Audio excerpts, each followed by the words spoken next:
Hello everyone, welcome to Get Maths.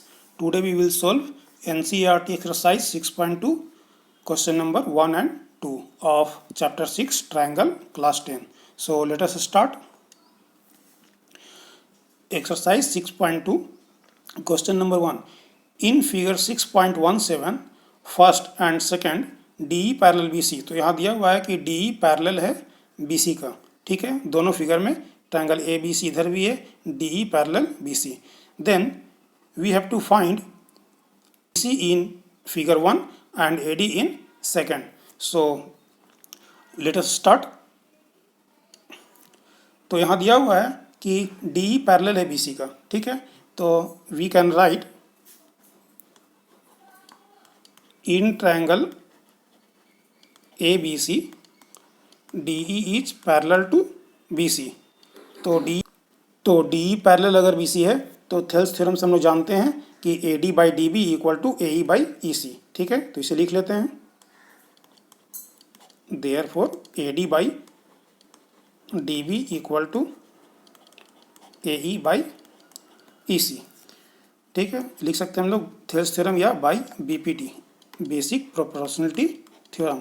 BPT short form है, ठीक है. अब इसका वैल्यू पुट करते हैं. AD इक्वल टू दिया हुआ है 1.5 centimetre, DB equal to 3 centimetre, AE equal to 1 centimetre and EC equal to नहीं दिया हुआ है. EC हम लोग को फाइंड आउट करना, तो EC की जगह हम लोग EC लिख सकते हैं या X भी लिख सकते हैं, ठीक है. तो EC लिख दिए. अब इसको क्रॉस मल्टीप्लिकेशन करते हैं, ठीक है. तो 1.5 EC और 1.5 EC इक्वल टू 3 1 जा 3. Therefore EC equal to 3 by 1.5. Point हटा देंगे तो ऊपर एक 0, 15 2 जा 30. तो EC इक्वल टू क्या हो गया 2 सेंटीमीटर, ठीक है. तो इसी तरह से हम लोग क्वेश्चन नंबर फर्स्ट का 2 भी बना लेते हैं.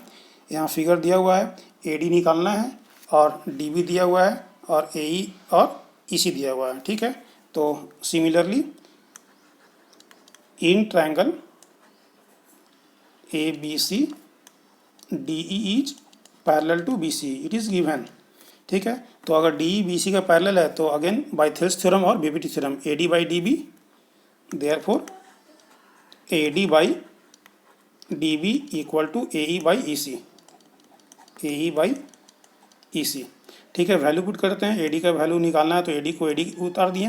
DB का वैल्यू दिया हुआ है 7.2 सेंटीमीटर इक्वल टू इधर दिया हुआ है AE का value 1.8 centimetre by 5.4 centimetre, 5.4 centimetre, ठीक है. तो therefore AD equal to 7.2 centimetre इधर डिवाइड में, उधर जाएगा तो क्या हो जाएगा मल्टीप्लाई में, ठीक है. तो 1.8 इंटू 7.2 बाई, ठीक है. ये पॉइंट से पॉइंट कट गया. 18 से 18 3 जा 54 और 3 से इसको हम लोग काटेंगे तो कितना आ जाएगा finally 2.4 centimetre. So this is the answer of AD और क्वेश्चन नंबर 2, ठीक है. Question number 2.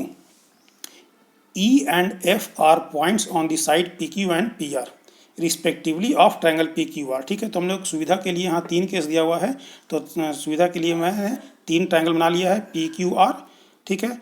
तो फर्स्ट केस में क्या है, PQ equal to 3.9 centimetre, EQ equal to 3 centimetre, PF equal to 3.6 and FR equal to 2.4. तो यहाँ केस में क्या है, PE 4 centimetre, PE 4 centimetre, QE 4.5 centimetre, PF 8 centimetre और FR 9 सेंटीमीटर, ठीक है.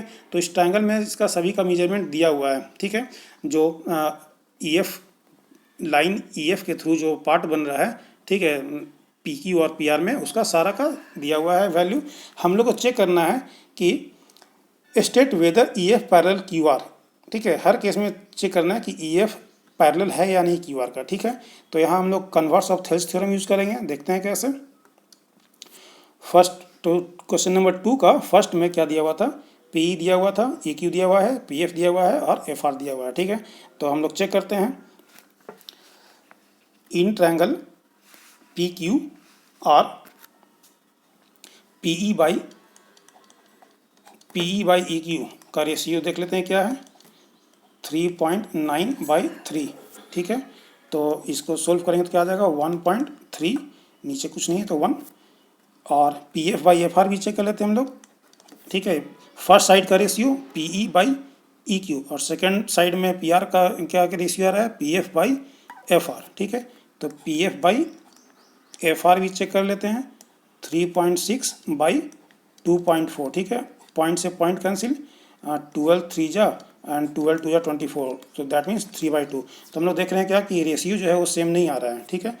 इसका रेशियो 1.3/1 है, इसका 3/2 है, ठीक है। मतलब कि डिवाइड कर देंगे तो 1.5/1 आ जाएगा, ठीक है। तो रेशियो सेम नहीं आया, इसका अगर डिवाइड कर देंगे तो क्या आ जाएगा 1.5, ठीक है।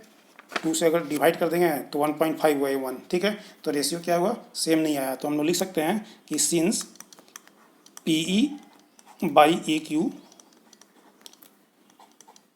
Not equal to P F by F R, तो अगर रेशियो सेम नहीं है तो E F is not parallel to Q R, implying that E F is not parallel to Q R, ठीक है, by converse of P P T. 2 में similarly we can find ratio of P by E Q equal to 4/4.5, ठीक है। तो point काटेंगे तो ऊपर एक 0 आ जाएगा, 5 8 जा एंड 5 9 जा, तो इसका रेशियो आया 8/9। And P F by F are निकालना है, तो P F by F are निकाल लेते हैं हम लोग। Similarly P F by F R का रेशियो निकाल लेते हैं। पी एफ का वैल्यू 8 है और बाई 9 है, तो यहाँ तो क्लियरली है कि ये दोनों का रेशियो सेम है, ठीक है। तो we can write P E by A Q equal to PF by FR. This implying that EF is parallel to QR by converse of BPT. By converse of basic proportionality theorem भी लिख सकते हैं या Thales theorem भी लिख सकते हैं, दोनों इसका सेम ही है, ठीक है। अब क्वेश्चन नंबर लास्ट थर्ड, 2 का थर्ड, ठीक है। यहाँ भी हम लोग निकाल लेते हैं सिमिलरली। ट्रायंगल में पी एंड ई क्यू का लेंथ दिया हुआ है, तो 1.28 बाई 2.56, ठीक है। तो ये क्लियरली क्या आ जाएगा, ये 128 2 जा 2.56, ठीक है। तो 1/2 आ गया इसका रेशियो। और P F by F are निकाल लेते हैं, देखते हैं इसका रेशियो क्या आता है। तो 0.18/36, ठीक है। तो 18 2 जा 36, तो यहाँ भी रेशियो आएगा 1/2, पॉइंट से पॉइंट कट जाएगा, और 18 1 जा 18, 18 2 जा 36, तो 1/2। तो यहाँ हम लोग देख रहे हैं क्या कि since P E by E Q का रेशियो वही है जो कि P F by F R का रेशियो है, ठीक है। तो P E by E Q equal to P F by F R, ठीक है। Converse of Thevenin theorem we can write E F parallel to Q R, ठीक है। Converse ratio same आ रहा है, तो हम लोग लिख सकते हैं therefore by converse of BPT और थेल्स थ्योरम। सो आज के लिए बस इतना ही। Thanks for watching, have a nice day.